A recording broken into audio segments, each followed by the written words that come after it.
शिवाय। हर हर महादेव। जय शंकर की ओम गुरुवे नमः। बंधुओं, आज के सत्संग में इस बात की चर्चा की जाएगी कि पितृ श्राद्ध कैसे और क्यों किए जाते हैं, कब शुरू हुए, कैसे शुरू हुए, इसके पीछे की घटना क्या है। इसका भी एक बहुत बड़ा कारण है कि पितृ श्राद्ध कैसे और क्यों शुरू हुए। इसका संबंध द्वापर युग की एक घटना से जुड़ा है। तो आइए वो घटना क्या है उस पर इस सत्संग में विचार करते हैं। 16 दिनों के लिए करण धरती पर आए, पूर्वजों को याद कर तर्पण वो करवाए।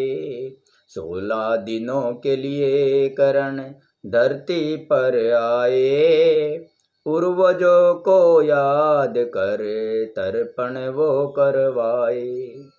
भूखे और गरीबों को खूब किया अन्नदान, भूखे और गरीबों को खूब किया अन्नदान।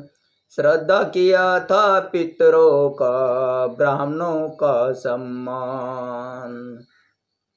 श्रद्धा किया था पितरों का, ब्राह्मणों का सम्मान। ऐसी ये मान्यता है, ऐसी ये मान्यता है, तब से शुरू श्राद्ध। पितृ अपनी सेवा से सुन लेते फरियाद। पितृ पक्ष में पितृ ऋण, पितृ पक्ष में पितृ ऋण चुकता करे संतान। पितृ ऋण ना उतरे, पितृ ऋण ना उतरे तो दुखी रहे जजमान, दुखी रहे जजमान। बंधुओं, द्वापर युग में दानवीर कर्ण हुए, सभी उनके नाम से परिचित हैं। पांडवों के ज्येष्ठ पुत्र थे वो। कुंती देवी ने उन्हें त्याग दिया था बचपन में ही। तो द्वापर युग में दानवीर कर्ण हुए। जो भी निर्धन उनके द्वार पर आ जाता, वो सोना चांदी धन आदि देकर उसे तृप्त करते। उनके द्वार से कोई भी खाली हाथ नहीं जाता। दानवीर कर्ण की चर्चा पृथ्वी लोक पर चारों ओर थी कि यदि कोई फरियादी धन की इच्छा से उनके पास जाता है तो वो दे देते हैं। धन की इच्छा से क्या, वो जो भी मांगता है। पूजा के समय तो जिस टाइम पूजा करते थे तो ये मान्यता है, शास्त्रों में भी ये है कि वो वही चीज़ दे देते थे। देखो, कवच कुंडल मांग लिया था उनका, वो भी दे दिया था, जबकि उन्हें पता था ये महाभारत में बहुत ज़रूरी है मेरे लिए। तो इसलिए दानवीर कर्ण की दान देने की आदत को दानवीर कर्ण के नाम से चारों ओर पृथ्वी पर उनका नाम था। सभी को वो सोना दान दिया करते थे। शास्त्रों का आदेश है कि जो भी तुम दान पुण्य करोगे वो ही तुम्हें बाद में प्राप्त होगा। तुम जमीन में जिसका भी बीज बोओगे उसी की फसल तुम्हें मिलेगी। दानवीर कर्ण ने अपने जीवन में गरीबों को खूब दान दिया, लेकिन अपने पूरे जीवन में कभी भी किसी को भोजन नहीं कराया। यही एक भूल, एक चूक उनसे हो गई थी कि उन्होंने अपने जीवन में किसी को अन्नदान नहीं किया। बस इसी गलती के कारण उन्हें स्वर्ग में अन्न की प्राप्ति नहीं हुई। या तो उससे ये गलती अनजाने में हो गई, या फिर धन के अभिमान के कारण कर बैठे इस गलती को कि मैं तो बहुत दानवीर हूँ, धन देता हूँ, धनवान हूँ, तो मेरे से बड़ा धनवान तो कोई नहीं है। तो या तो अहंकार के वशीभूत, अभिमान के वशीभूत, धन के अभिमान के वशीभूत ऐसी गलती कर बैठे, या फिर अनजाने में गलती हो गई। लेकिन उन्होंने अपने जीवन में अन्न का दान नहीं किया। ये विधि का विधान है कि जिसने जन्म लिया है उसे एक दिन मरना भी है। महाभारत के युद्ध में जब कर्ण वीर गति को प्राप्त हुए तो मृत्यु के बाद वे अपने पुण्य कर्मों के कारण, जो पुण्य कर्म करे थे उनके कारण स्वर्ग में गए। वहां उन्हें खाने को सोना मिला, वहां उन्हें अन्न का एक भी दाना खाने को नहीं दिया गया। बताओ हम सोना खा लेंगे क्या? खाने में तो हमें भोजन ही चाहिए, तो उन्हें भोजन प्राप्त नहीं हुआ, भोजन का एक दाना भी प्राप्त नहीं हुआ, खाने में सोना ही दिया गया। उन्होंने ध्यान लगाया कि ये मेरे साथ क्यों हो रहा है। तब उन्हें एहसास हुआ कि जो भी मैंने दान दिया है वो ही मुझे मिला है। अन्न तो मैंने कभी दान दिया ही नहीं, दान किया ही नहीं, इसलिए मैं आज स्वर्ग में अन्न को तरस रहा हूं। उन्होंने इंद्रदेव से पूछा तो इंद्र ने कहा कि तुमने सोना दान दिया है तो हे कर्ण अन्न कहाँ से पाओगे? जो कोई जो देता है वो लेता है, ये प्रकृति का नियम है, यही विधि का विधान है। इंद्रदेव ने कर्ण को कहा कि अन्न के बिना कैसी तुम्हारी तृप्ति होगी, कैसे तुम रह पाओगे? तरस रहे हो ना अन्न के बिना, अन्न के बिना पितृ भी तृप्त नहीं होते। हे कर्ण, क्या अन्न के बिना तुम्हारी आत्मा शांत है? तब कर्ण ने इंद्रदेव से प्रार्थना की कि हे इंद्रदेव, मैं अपनी भूल जान गया हूं, आप ऐसा कोई उपाय करें कि मैं पृथ्वी पर पुनः जाकर अन्न का दान कर सकूं।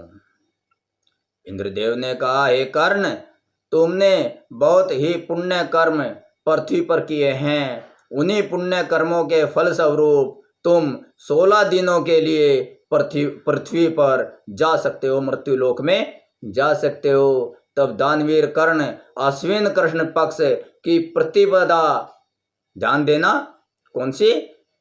अश्विन कृष्ण पक्ष की प्रतिपदा से अमावस्या तक 16 दिनों के लिए कर्ण धरती पर आए।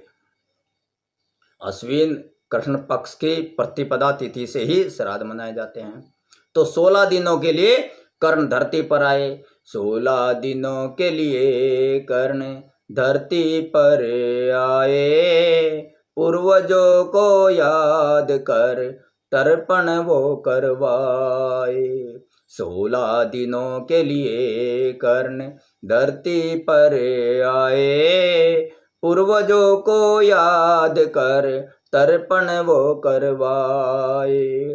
भूखे और गरीबों को खूब किया अन्नदान, श्रद्धा किया था पितरों का, ब्राह्मणों का सम्मान। कर्ण ने इन 16 दिनों में भूखे और गरीबों को खूब अन्न दान किया, पितरों का श्राद्ध किया, ब्राह्मणों को श्रद्धा, भक्ति, भाव और सम्मान के साथ भोजन कराया। आजकल लोग देखा देखी तो पितृ श्राद्ध कर लेते हैं, लेकिन भक्ति नहीं होती, भाव नहीं होता। खाना परोस दिया, अपने मोबाइल में लग रहे, गाड़ियों में लग रहे, बंगलों में लग रहे, पता नहीं कहाँ में लग रहे। अरे ब्राह्मण की सेवा में रहिए, ब्राह्मण के सामने रहिए, श्रद्धा भाव से हाथ जोड़िए, नमन कीजिए, यह सोचकर कीजिए कि ब्राह्मण के वेश में हमारे पितृ अन्न ग्रहण कर रहे हैं। लेकिन ब्राह्मण भोजन कर रहा है, कोई कराने वाला करा रहा है, बहुत से को में तो नौकर करा देता है, बस दक्षिणा दे देते हैं कि हमने तो ब्राह्मण बैठा दिया। श्रद्धा भाव की कमी रह जाती है। तो ऐसा नहीं करना चाहिए। सम्मान पूर्वक, भक्ति भाव पूर्वक, श्राद्ध का मतलब है श्रद्धा। अगर श्रद्धा नहीं है तो पितृ तृप्त नहीं होंगे। आप कितना ही दान कर लीजिए, वो आपका सब दान अन्न छोड़कर चले जाएंगे, केवल ब्राह्मण ही खाएगा, तो बाकी उनको प्राप्त नहीं होगा। श्रद्धा से किया हुआ पितरों को प्राप्त होता है। तो उन्होंने 16 दिनों में भूखे गरीबों को अन्नदान किया, पितरों का श्राद्ध किया, ब्राह्मणों का श्रद्धा, भक्ति भाव और सम्मान के साथ भोजन कराया, दान दिया, दक्षिणा दी, वस्त्र दिए, तभी से श्राद्ध शुरू हुए। तभी से ऐसी मान्यता है कि अश्विन मास के कृष्ण पक्ष की प्रतिपदा से अमावस्या तक पितृ अपने वंशजों के यहाँ पिंडदान और श्राद्ध के रूप में अन्न ग्रहण करने आते हैं। कुछ लोग तो पूर्णिमा की तिथि को उनके पूर्वज देहांत को प्राप्त हुए, उनका देहांत हुआ तो पूर्णिमा को श्राद्ध कर देता है। पूर्णिमा का श्राद्ध अमावस्या को किया जाता है, पूर्णिमा को कोई श्राद्ध नहीं किया जाता।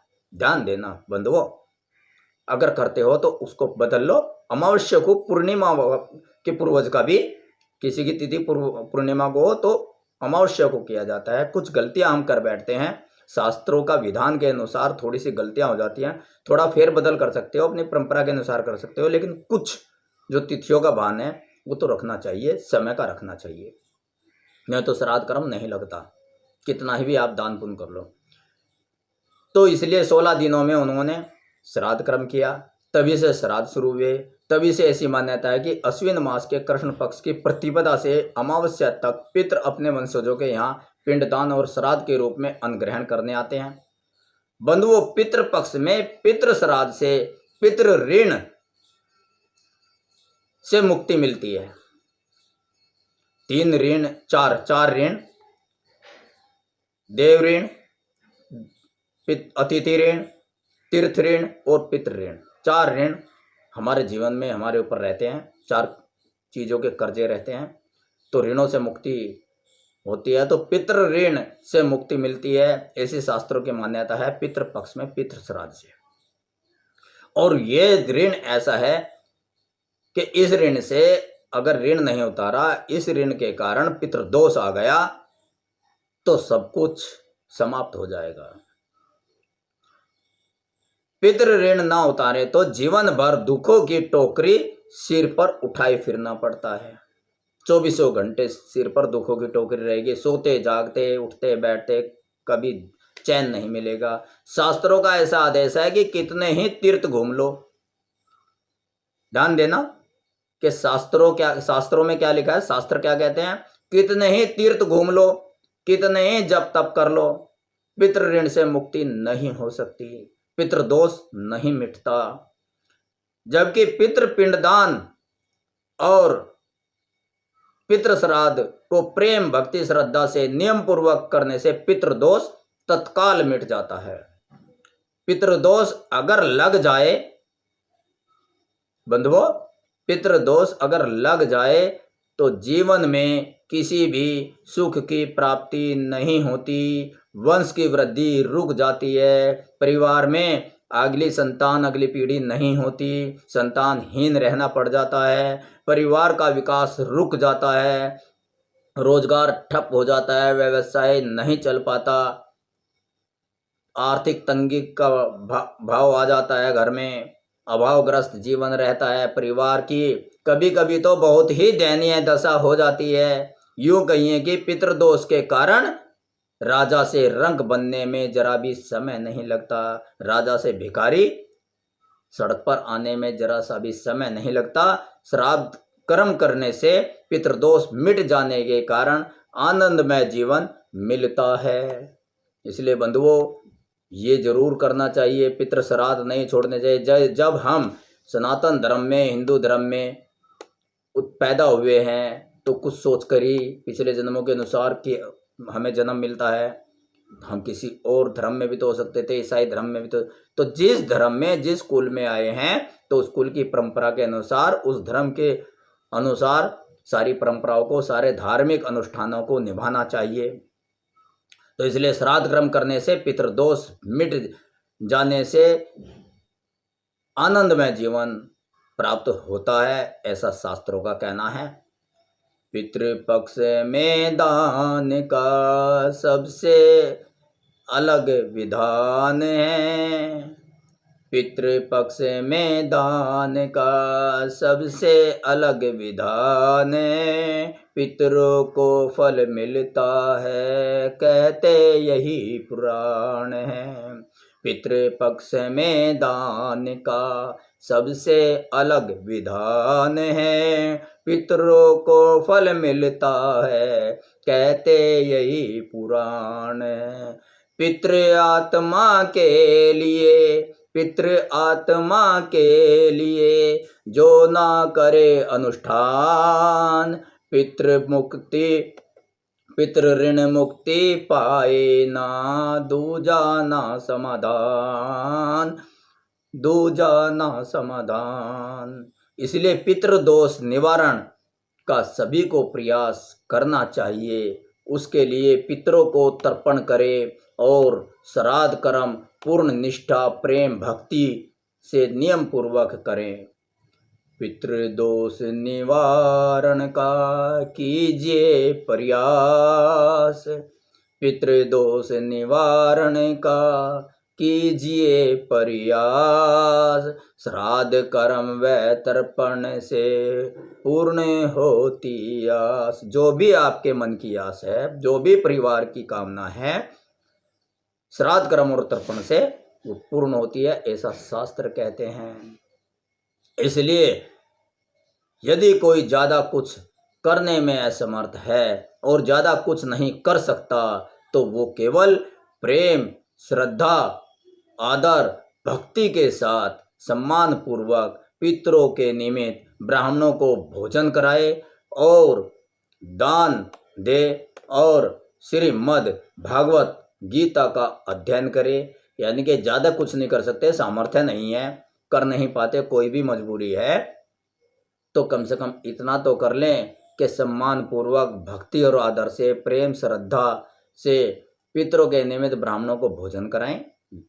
सामर्थ्य के अनुसार थोड़ा बहुत जो दक्षिणा है दें, दान दें, जितने भी सामर्थ्य है, और श्रीमद् भगवत गीता का अध्ययन करें, उनके पाठों का अध्ययन करें।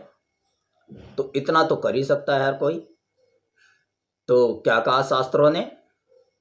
पितृदोष निवारण का दूजा सरल उपाय, ब्राह्मणों को दान दे गीता पढ़ने जाए।